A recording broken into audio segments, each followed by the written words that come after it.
Thank you for listening to this training audio. We hope it inspires and equips you. This recording is by Rachel Turner, speaking on Parenting for Faith at the P is for Parent Children's Ministry Conference on the 2nd of March 2019. My name is Rachel Turner. The accent you're hearing is Southern California, having lived here for 17 years. So I've lived in Aberystwyth, Borada, Sutwethi. I have lived in Swindon, which I'm not going to attempt. I've lived in Smallbins, and for the last 8 years or so, I've been in Harrogate with a little stint in central London. So I've been in and out of children's ministry and youth ministry and family pastoring and associate ministering in lots of different denominations, and it's been a journey. All of my experience in working with churches is in the UK. I have no idea about the American church because this is my home and I love it. And when I started in children's ministry, I was really passionate about what I was doing. I didn't enjoy children, but I deeply believed in their. I was a youth pastor, and we started seeing kids having radical life change, off the streets, and foster adopted kids. And some senior leader said, "Well, we'll see how long that lasts. They're only children." And I'm like, "I hate puppets, but that is so wrong." So I went to apply for a full-time children's pastor job, and just absolutely fell in love with watching a child love God. And it is so beautiful, and I really began to be passionate about kids growing to be God connected, not just God smart. And I think that's what's in all of our hearts. We want kids to truly know that they are loved, to truly have that heart-to-heart connection with God, where they not just know in their head that they're loved, but they feel loved by the God who loves them. And they know how to access His guidance and His comfort, because we live in a really broken, messed up world. And that's the one thing that we can give our kids that we know that will last, is knowing how to access the God who will guide them and love them and take care of them. And the more I worked with kids, the more I began to see in the kids ministry, you have those wonderful times where you pray and you see that God has met them, and you see that there is a life power thing that's happening. And you're like, this is so, so important. You're having important conversations. And I began to be really encouraged, I guess is the word, in the children's ministry that I was doing. Because I was seeing fruit in kids' clubs and in Sunday mornings. And I wanted to go deeper into God connection with these kids. And the problem is that, they'd be dealing with chronic pain. And we'd pray and we ask God to heal. And we'd talk about how you feel about that. And then I'd be like, well, I can't wait to hear next week. And then I'd send them home to their parents. And then they'd come back the next week. I'm like, Sam, what's been going on? They're like, I don't know, like nothing. And I felt like their whole spirituality was stuck on the times that they were with me. And I was so frustrated, because if I could just get parents to do what on board with my program, I could really take these kids far. And so I got really frustrated. So I began to do I'll just communicate with parents more, because if they could possibly join my program, we could really be going somewhere. So I started writing letters home, which is a pain. I don't know if you've ever written letters home. It is a fact. But I was like, no, I'm going to write letters home. Dear parents, this is what we're doing on a Sunday. This is one idea that you could follow up with at home, because, And would they do it? No, they would not. And I was like, parents, don't you love your kids? I am trying to get your kids to have what you want them to have, God connection. I'm working really hard here. Do your bit. And it drove me absolutely nuts. I couldn't get parents to do what I was telling them to do. And I was desperate for these kids to meet and know God in deeper and deeper ways. And they were saying they wanted their kids to meet with God in deeper and deeper ways, but they were not doing what I was telling them to do. So when you work for a church, you get to go on retreat sometimes, which is very exciting. So we went on retreat. Well, it was an individual retreat. I'm an introvert, so a retreat is like amazing. Like 2 days without talking to anybody. And I was so excited. My husband was like, I'll miss you. And I'm like, bye. It was so much fun. So I went away, and I was like, okay, God, what I need you to do is to tell me, Lord, how can I manipulate these parents to do what I'm telling them to do? So that we can together see their kids grow, because I'm pushing them and then it just feels like they're getting dragged back midweek. And I really You've called me to this, to help kids be God connected. These parents are killing me, God. And so I went before God, and he brought me to Scripture, and I'm like, this is it. So I was like, God, show me your plan for children's discipleship. Like, how do I do this? You know, how did the ancients get parents on board with their program? And he brought me to Deuteronomy 6, 4-9. Hear, O Israel, the Lord our God, the Lord is one. Love the Lord your God with all your heart, and with all your soul, and with all your strength. And I'm like, yes, God, that's what I want for these kids. I want them to know you and love you and with everything in them. These commandments that I give you today are to be on your hearts. Impress them on your kids. And I'm like, I am trying, God. Talk about them when you sit at home, and when you walk along the road, when you lie down, and when you get up. Tie them as symbols on your hands and bind them on your foreheads. Write them on the door frames of your houses and on your gates. And I don't know if you've ever been slapped in the face by God, but sometimes you read Scripture and it just cuts to the center of you. And in that moment, I felt so exposed in front of God, because it appears that the center of his plan for children's discipleship wasn't in my fantastic children's ministry. It was in the boring, ordinary bits of life. And I was in none of those places. Talk about them when you sit at home, and when you walk along the road, when you lie down, and when you get up. Tie them as symbols on your hands and bind them on your foreheads. Write them on the door frames of your houses and on your gates. I don't crawl into somebody's room in the morning who doesn't belong to me and be like, morning, sunshine, let's read the Bible. I don't take them to school. I don't do life with them, really. I get them for a little bit of time, and yet God's plan for discipleship was to happen in these boring, normal bits of life, where they're shopping, and when they're waiting for the other kid to get out of swimming, and when they're that 20 minutes before bedtime, or that 10 minutes when you see your teenager at 11 o'clock at night. And all of those tiny, tiny bits of life is where God plans discipleship, because he's in the ordinary, boring bits of life. And if we want our kids to grow to be really God connected, then that's where their discipleship has to be, in the ordinary, boring bits of life. And I began to cry a lot and realized that I had spent so much time trying to get parents on board with my program that I never really asked him, God, how he designed it to happen. I'm going to write these numbers on the board. You don't have to look at them. I'm going to say them out loud, but it helps me. I began to look, and some of you know these stats already. If kids showed up to church or my kids' club or whatever, every week, which they don't, but if they live in fantasy world, if everyone showed up every week, I would get them 52 hours a year. 52 hours a year to help them be God connected. And I can do a lot in that 52 hours. We can do a lot in children's ministry to be powerful. But the average child gets 600 hours a year of maths. So already I have 1/12. Is that right? I'm just guessing here. 1/12 the influence of maths on their life. 1,300 hours of media, depending on what study you read. And I can't even calculate that. And I think we feel that in children's ministry. We feel like we're battling against the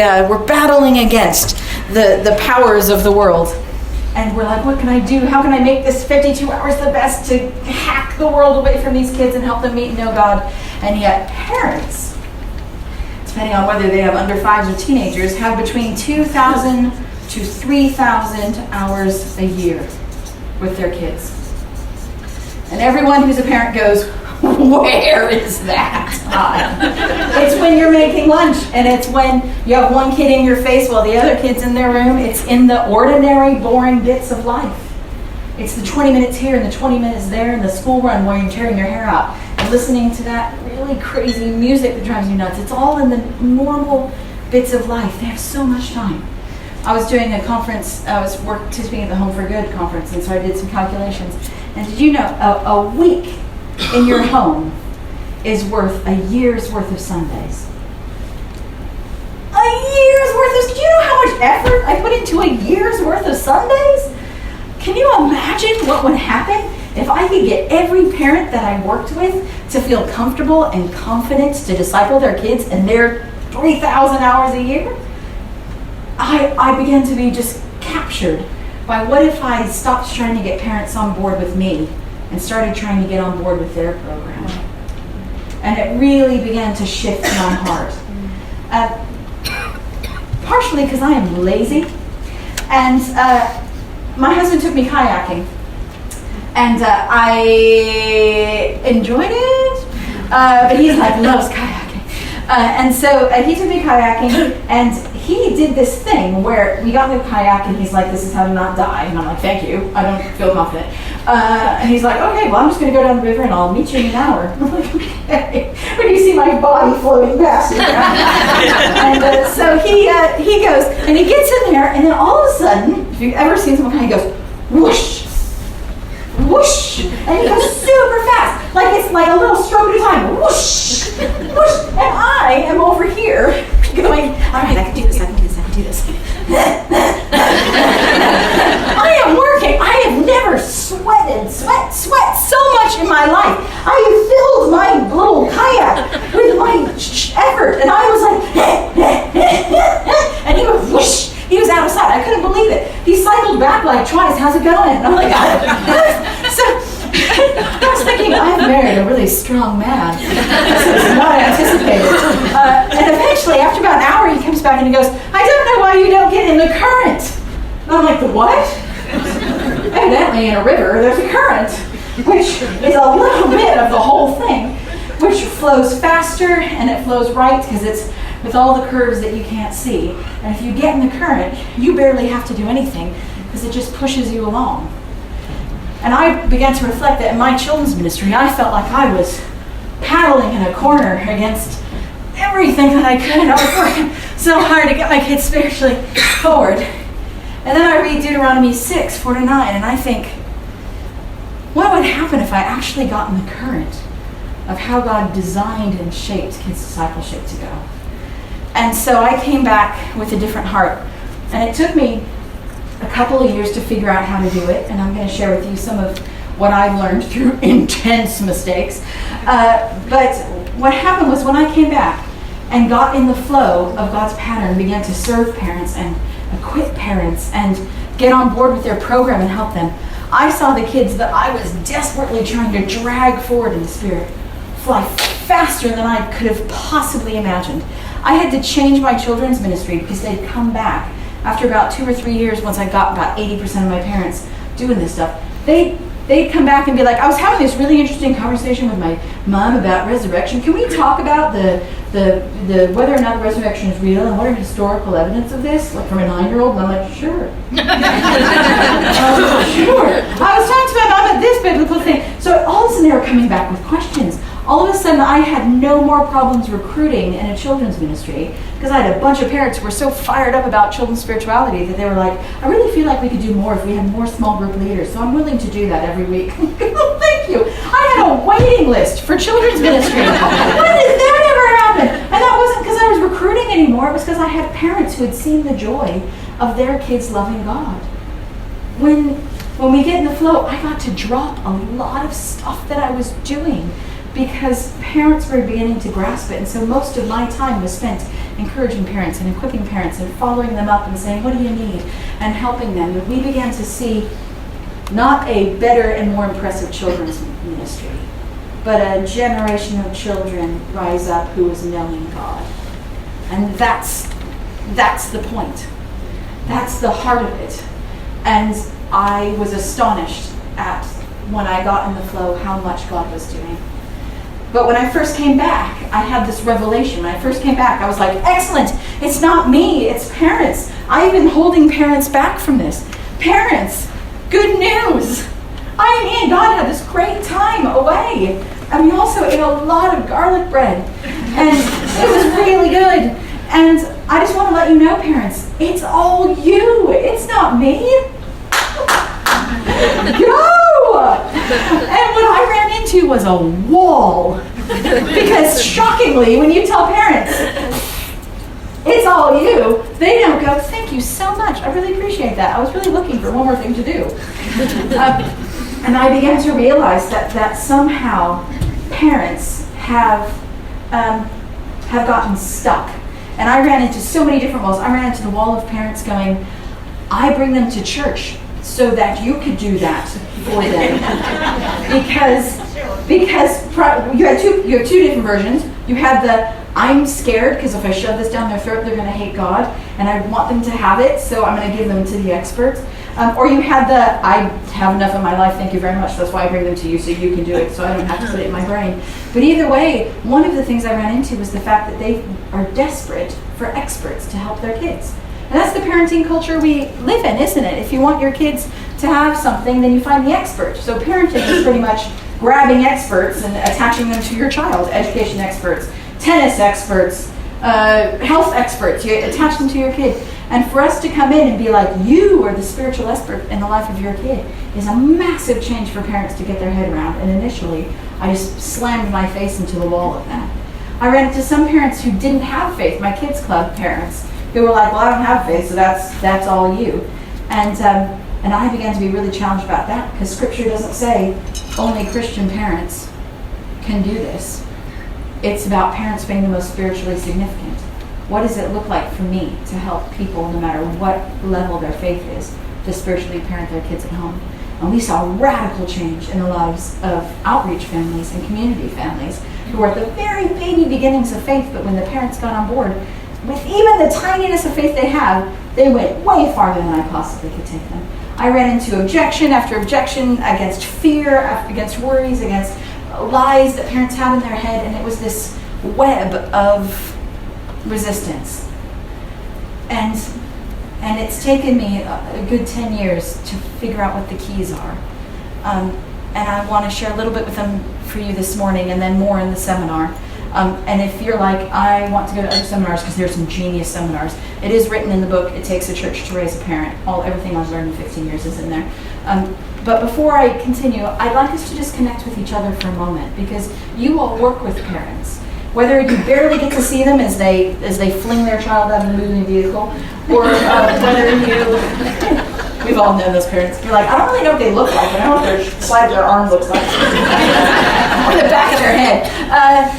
Or whether you deeply know these parents and you just know, I'd like for you to just take 3 minutes to just turn to each other and share, what do the parents that you work with, what are they like?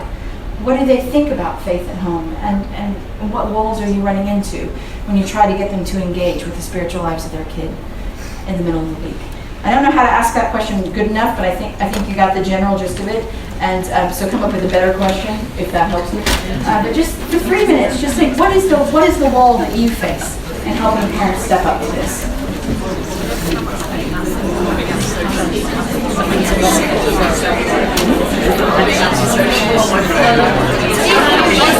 Don't make me do it.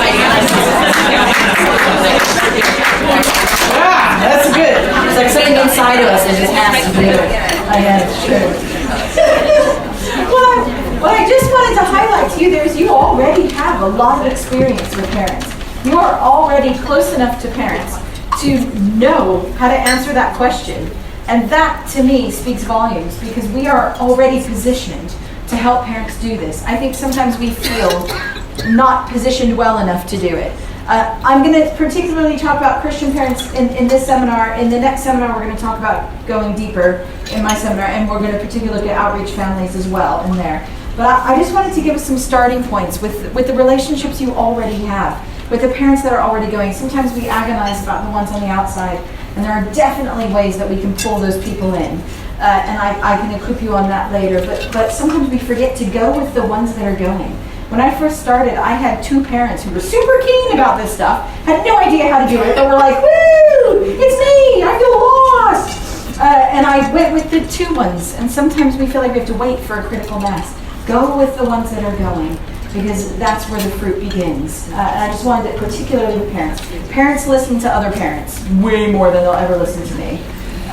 You talk about potty training, they'll read the potty training book, but really they turn to somebody else and are like, what worked with your kids? And so to me, the more parents you can get up and running and going, the more you're going to start to see it come from the ground up. Parents, I think we need to think of it like new babies. You know when people have a new baby, they have this new baby, and particularly their first kid, and they're like, I don't know what I'm doing. They let me go home. And they're sort of shocked at that. And I feel like instinctually we know how to help parents spiritually parent, because we've all faced this with normal parenting. They go, I can't believe that I make it home. Now what we do not do is walk up to them and be like, wow, you do not look like you know what you're doing with that child. Just hand the baby over, because I'm the expert in this. Just give me the baby. And we don't just go and take it off of them because they feel insecure, they don't know what they're doing. It's only in extreme cases do we take children off of parents. What do we do instead? How do we assure and encourage and equip new parents? What do we tell them? We tell them, you can do it. You being you is all that they need. We say, you'll figure it out. So babies just need to be close. We help them and we equip them, and depending on how they're feeling, we wrap around them with more or less support than what they need. It's the exact same way in spiritual parenting. And so rather than just being, anytime the baby cries, just give me a baby, we equip them how to do it. We give them the tools and skip them. We help them reinforce and grow their confidence. And if we just use that analogy in our brains, that sometimes can help in how we instinctually help. For me, parents need two things, well, they need loads, but two sort of categories of help. And I found that what I normally began to jump into initially was like, it's all you, and I'm going to give you a resource to do, because that's how I can equip you. Because parents are like, I don't know what to do, just give me the thing to do. And so I would give them a resource. And what happens is, as soon as I jump to a resource, then they either do the resource, thank you very much, and it works, and they're like, oh my gosh, it works! Give me the next resource. And that doesn't grow them in confidence in their call or who they are, it just makes them really addicted to the resource. Or it doesn't work and they're like, see, I'm hopeless, nothing ever helps. You gave this to me. And it doesn't help, because what we're not trying to do is get parents to just do stuff.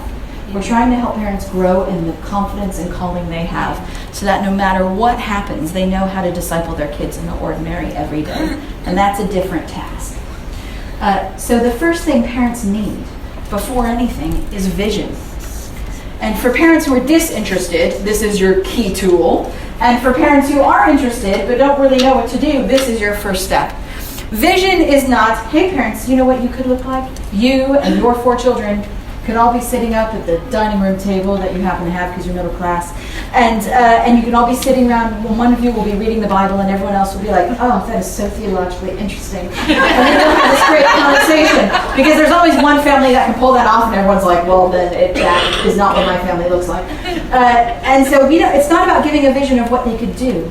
It's about giving them a vision for what motivates them, which is the spiritual life of kids. I found that most of the time, parents are not doing faith at home, not because they're not willing to, but because they don't actually know what is on offer to their children. They don't know what a 2-year-old who loves God looks like. They don't know what a 4-year-old who can genuinely understand the gospel and the life change that can happen in their life looks like.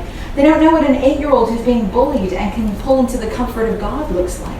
They don't know that's on offer to their kids. And so they just look at their kids and go, I'm bringing them to church, I'm doing Christianity. But until we sit down and tell stories of what life with God looks like for a kid, they're not going to know that that's possible for their kids.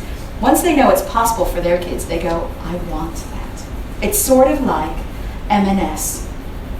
If you ever sat down and watched an M&S advert, particularly for food, you're sitting there and all of a sudden it's pitch black, and then out of nowhere, you hear this dark voice, moist, dark. And then spinning in slow motion is this chocolate cake that's just like, amazing. Strings are going, hands sprinkled by fairies in Belgium. They just describe this amazing thing. Then they cut into it and they cut it open, oozing chocolate, molten chocolate amazingness. And it sort of comes out. And then they end with, it's not just food, it's M&S. Oh, you feel it. And before then, you had no desire for a chocolate cake. All of a sudden, you were like, where can I get that chocolate cake? The next day, I go into M&S, they don't tell you the name of it. So you're just walking going, I want the thing that's like, I did that. And the guy just exhaustedly pointed to a thing of like 6 of us. We're like, oh, I know, it's so exciting. Because we didn't have a vision for it. And rather than cast vision to parents of, here's one more thing you can shove in your life, what if we were saying, your kid can genuinely meet with God and he can take away their night terrors. Your kid can be struggling with no friends at school. There was one kid who had just moved schools and felt like he knew nobody. And he was telling me, God keeps chatting to me throughout the day. It's so annoying. And I'm like, tell me about it. He was like, he keeps saying, I love you, I'm with you, let's go play over there. And I'm like, shh, God, I'm trying to listen to the teacher right now. This is not appropriate. And when I'm doing my math, God's like, you got it, you got it, you got it. And he's like, God is just always there, but it does mean I don't feel lonely at school. And it took him a good 3 months to find friends. But when he found his friends, he wasn't doing it out of desperation. He didn't feel sad. He didn't spend those 3 months going, I'm not worth anything, because he had this chatty God that was talking to him all the time and being his ever fun companion. Parents don't know that that's on offer for kids. And the joy of this is we work with kids. We get all the fun stories. We get all those precious stories that after children's ministry on a Sunday or after a club or after toddler group, we're like, oh, did you hear that kid? He said something embarrassing. It was so sweet. Or he prayed this thing. We get all of the fun bits. And I believe one of the greatest joys of parenting is seeing your kid meet and know God. And in children's ministry, we get all of those stories. And when we can say, this is what God does for kids. This is what is on offer for children. This is what's on offer for your kid. They begin to go, well, I'm willing to do something to help my kid have that. And that's including outreach families and community families. You have those stories. And it's just figuring out how to tell them. It's helping them see that the life of a kid with God is valuable. And so whether it's you telling stories through your newsletter, whether it's stories on a Sunday morning, whether it's empowering kids' voices themselves. I knew one church that videoed kids telling stories, like, I was really sad, and then God came next to me and gave me a hug. And then got permission for the parents to put it on the church closed Facebook page. And everyone's like, I love those stories. One church I know started empowering kids' voices in the worship on Sunday mornings. So they let a kid pick the first song and come up and explain why. And so there was a tiny person who came up and was like, I chose Amazing Grace because we played that at my granddad's funeral. And when we said, we've been there 10,000 years, it made me think I'm going to see him again. Let's sing Amazing Grace. And I have never heard Amazing Grace sung like that in a congregation. Because everyone's like, God is real to this kid and he's real to us. And when we empower the stories, parents begin to go, I want that for my kid.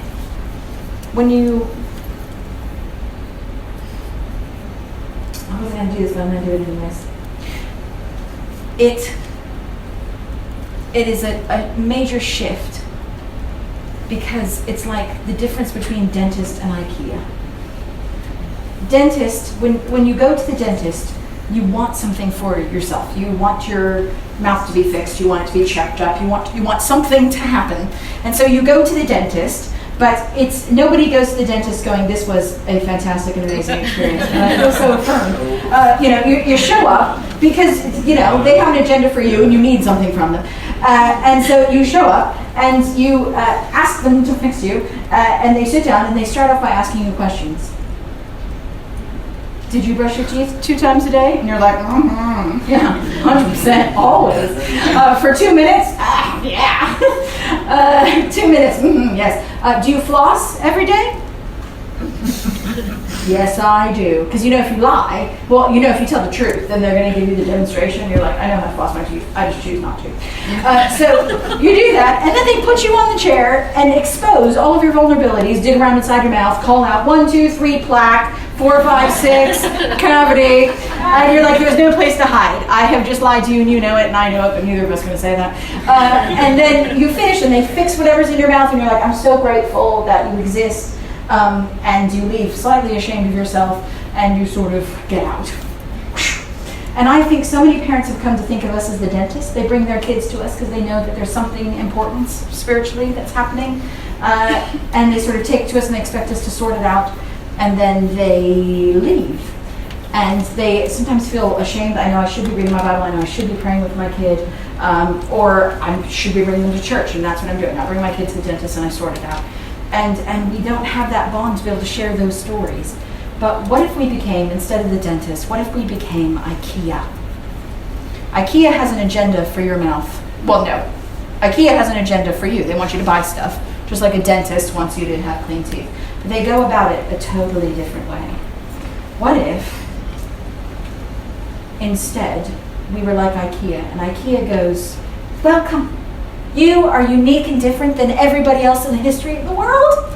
Come into my warehouse of wonders, where there is so much stuff here that you couldn't possibly ever see everything. Come and walk along the path that I put on the floor, and come explore and find what fits for you. If you've never been to IKEA, there's a path on the floor, and you get to see all these models of houses on the other sides, and you're like, ooh, I like that, and all of a sudden, you are there going, do I like feather lamps? I don't know. Do I? Is that me? I'm not sure. Let me touch it. Yes, maybe. And you're like, no, I reject feather lamps. And then you come over here and you're like, ooh, a completely black kitchen. I never thought it was me, but I kind of like it slick. And you sort of touch things. You open up cupboards. You sit and pretend to type at things. You lay in bed. You have no intention of buying. You sort of walk around and experience, is this me? Does this fit with me? I don't know. You leave with stuff you never intended. People go to IKEA for fun. You do. People go to IKEA for fun. Ever been like, I'm thinking about going to IKEA, and everyone's like, oh, can I come? You want to buy anything? No, I just want to go. People love going to IKEA. Not everybody. I'm not forcing this on you if you're an IKEA hater. But people love going, and they're so concerned about how exhausting it is to find something that matches the inner life of you, that they feed you halfway through. You must be so tired. So they feed you nothing, cheap food. You're like, this is amazing. What if we were that for parents? What if for parents we were giving them vision after vision after vision of this is what's on offer for your kid, and this is what's on offer for your kid, and it will look different for every family. You will look different than every other family in this community. And my job as the church is to help you find what works for you.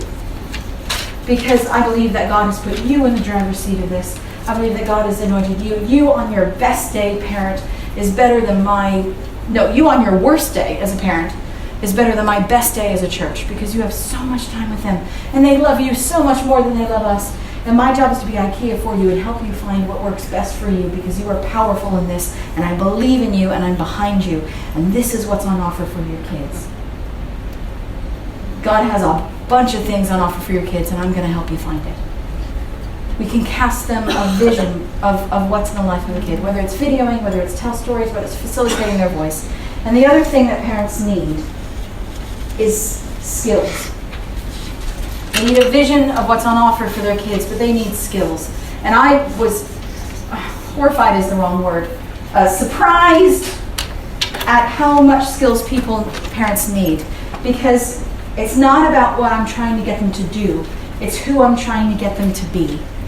And that is a different scenario for them. And so I used to try to give them skills on, this is how you read your Bible to your kid, or this is how you do the craft that I'm sending home, or this is how you do things.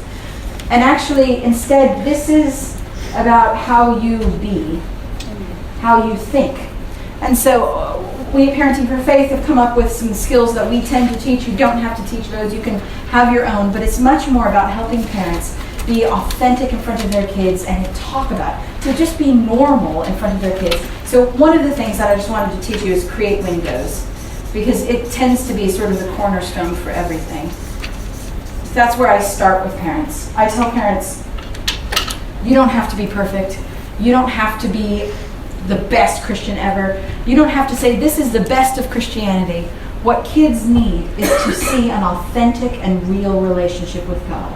And that's in the ups and the downs and the ugly bits and the dry bits, because that's where God is, in the ordinary, boring bits of life. If we only ever give kids the perfect view of what Christianity is about, then they will always be set up for disappointment and failure. But if we say, you know what, this is how I feel when I got cancer, and this is how I feel when I haven't read my Bible in 4 weeks, and this is how I feel when I'm having a great day and a bad day, and this is who God is in my life and where I find joy with Him, then that's what kids need to hook into. They don't need more stuff in their head. They need to know how to live with God. And parents are perfectly positioned to do that in the everyday bits of life. And so the first skill I give them isn't how to do church at home. The first skill I give them is how to be you, just as you are, because God designed parenting for faith to happen when you're exhausted, when you're tired, when you have 4 kids under the age of 6, and you can't remember if you changed your underwear today. That's where he designed parenting for faith to happen. And therefore, that is the most powerful position you can be. And so we had this one mom who heard this after the vision. She's like, I want this for my kids. I feel incapable. And I'm like, that's totally okay. Just create a little window into your life when you have a moment with God. And so she was in the car and she turned to her kids and she's like, she was having one of those bad days, those like, I'm not handling it days. And she turned to her kids and she was like 3 and 1. And was like, I'm going to turn on some music and I'm going to cry with God. And then he's going to hug me and then we'll go to swimming. The kids are like, yay! So she just put on some music, leaned forward. It's like, she was like ugly cried. She was telling me, she was like, it was snot everywhere. Because we've all been there. If you've been a parent, you've been there. And then she just turned off of the song. She's like, thank you so much. I really needed that hug from God. Let's go swimming. And she left. Now she was like, that was the only window I had that day. And she's like, I don't know if that has scarred my children for life. But on the next Sunday, I was in the 3s and 4s rooms, and her kid was getting really upset, really angry at someone. Like someone pushed her or something. It's one of those extreme 3-year-old violences where someone accidentally brushed your hair, and then you're like, I'm dying. And then he looked at me, and he was so mad. He's like, I am going to go in the corner and cry with God, and he is going to hug me. And he went over here and he cried. He got really peaceful. And he's like, I really needed that hug. And he started crying. And one, a 3-year-old picks up something real fast. But 2, what would it look like if all the parent ever gave that kid was Jesus makes us happy? Instead of how you cope when you're feeling at your end. And what would it look like if all of us did that? I remember being a kid and George in my congregation got sick with cancer and he died. And as he was dying, he would talk about who God was in his life and how he was feeling about it. And at the end, he asked the pastor to tell us the story of his final moments. And so when I got cancer, I instantly was like, I know how to do this because I saw George do it. There are so many times, if you think about your discipleship journeys, we always look to other people in our lives. Sometimes the spiritual parents in our lives give us good insights, but most of the time they just live openly in front of us and we learn a lot from them. That is just one of the many skills that I teach parents. But how releasing is that for them? Even if we went back and did nothing more for parents than to go back and say, I believe in you. And in your ordinary bits of life is where God is, and he is seeking out your kids, and you are the best gift to them just as you are. This is what's on offer for your kids. This is how faithful God is in the life of them. And you, and wherever you are in your faith, even if you're like, I am not sure God exists, but we're going to church anyways, because if he does, it's probably important that we're connected to him. That is important for kids to hear. And for me, it also isn't just about children, it's all of us. What would it look like if our communities were more open like that? If we began to create cultures where we told stories like that to each other. There was a mom I was just talking to last night who, she is in her 60s, and they had a really bad church. You hear about these stories of churches having really desperately bad experiences.